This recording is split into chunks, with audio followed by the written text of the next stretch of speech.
परिश्रम, समर्पण, इच्छाशक्ती, ध्यास आणि आत्मविश्वास या 5 गोष्टी गाठीशी असल्या की कोणतीही गोष्ट साध्य करणं शक्य आहे.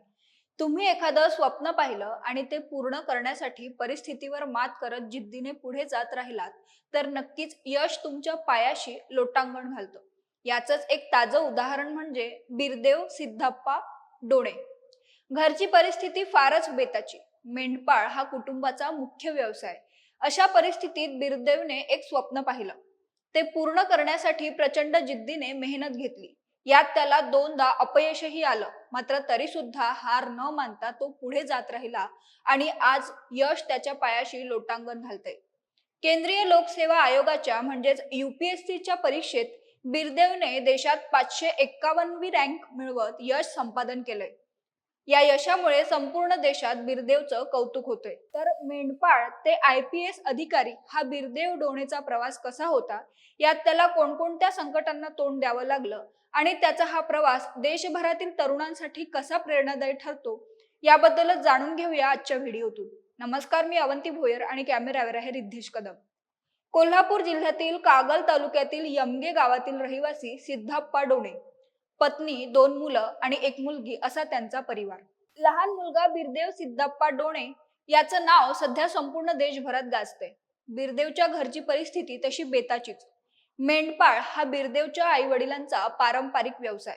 मेंढ्या पाळणं, त्यांचा सांभाळ करणं आणि मेंढपाळ करता करता हजारो किलोमीटरची भटकंती करणं असा त्यांचा नित्यक्रम. बिरदेव देखील कुटुंबियांसोबत लहानपणापासूनच बकऱ्या राखण्याचं काम करायचा. शाळेत चांगली प्रगती असल्यानं शिक्षक वडिलांना बोलवून घेत सांगायचे की तुमचा मुलगा हुशार आहे, तुम्ही त्याच्या शिक्षणाकडे लक्ष द्यायला हवं. त्यानंतर वडील बकऱ्यांचा व्यवसाय बंद करून कुटुंबाला घेऊन गावी गेले. 8वी ते 12वी पर्यंत बिरदेवची आर्थिक परिस्थिती फारच बेताची.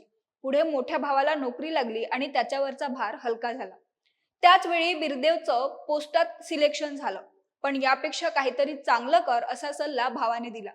त्यामुळे बिरदेवने 2017 मध्ये UPSCची तयारी करण्याचा निर्धार केला.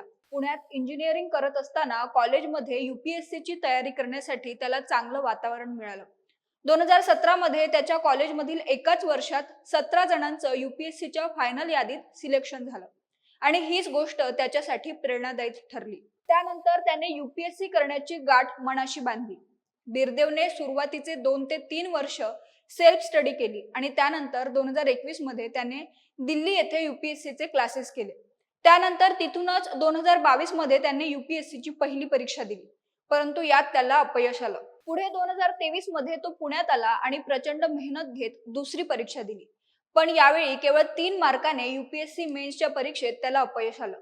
मात्र या अपयशानंतरही तो खचला नाही, तर त्याने जिद्दीने आपला अभ्यास सुरूच ठेवला. 2024 मध्ये त्याने पुन्हा एकदा प्रयत्न केला आणि पास झाला. त्यानंतर केवळ 1 महिन्याच्या कालावधीत प्रचंड मेहनत घेऊन इंटरव्ह्यूची तयारी केली आणि आज त्याचा निकाल आपल्या सर्वांच्या डोळ्यासमोर आहे. विशेष गोष्ट अशी की UPSCच्या निकालाच्या दिवशी म्हणजेच मंगळवार 22 एप्रिल रोजी सुद्धा बिरदेव बकऱ्या घेऊन गेला होता. त्यावेळी तिथेच त्याला त्याच्या मित्राचा फोन आला आणि UPSC मध्ये तुझा 551वा रँक आल्याचं सांगितलं. त्यानंतर बिरदेवच्या आनंदाला पारावार नव्हता.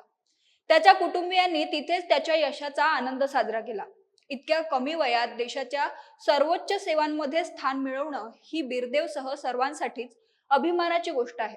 त्यात इतक्या कठीण परिस्थितीतही मोठं काहीतरी करण्याचं स्वप्न बघणं आणि ते पूर्ण करण्यासाठी वाटेल ते करणं ही गोष्ट प्रत्येकाने बिरदेवकडून शिकण्यासारखी आहे.